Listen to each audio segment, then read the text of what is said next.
So I want to talk a little bit about something which might seem a bit strange on the outset, and that's disgust. Um, and that is, obviously the way that we show, the way that we react to things and the degree to which we react. Um, and often, I think with emetophobia, people who don't suffer can't quite understand how somebody with the phobia has got such a severe aversion to obviously,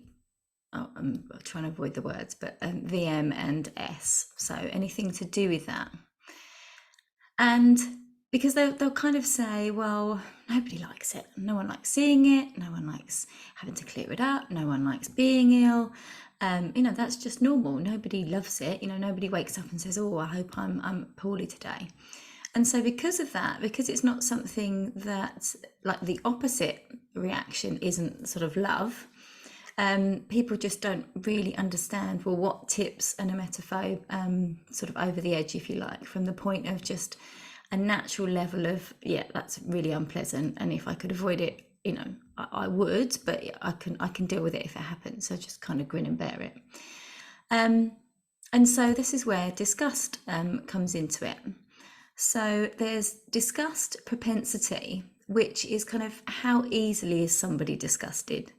if you think of like a scale. So how easily is that individual made to feel disgust in terms of his or her reaction towards things.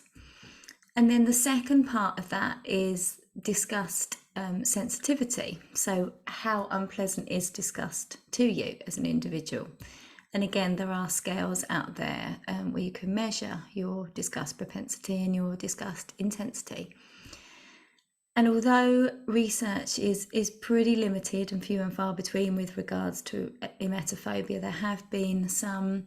research studies whilst the sample size is small, and they have sort of found a correlation between people with high levels of disgust sensitivity and also disgust propensity having emetophobia, which kind of you'd imagine sort of does fit and does kind of make sense. But yeah, so just thought that might be quite useful, especially if there's somebody in your life who is struggling with emetophobia, and you yourself have often thought, well, I don't like it, nobody likes it,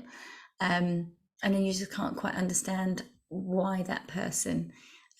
sort of experiences it to that high degree. So I just thought I'd pop on and just give you that little bit of insight with regards to disgust and obviously the role that it can play in emetophobia. So if any of that resonates with you, or if you've got some questions, if you're curious, if you're looking for support, for help, if you'd dearly love to not be emetophobic anymore, then please drop me a message, get in touch,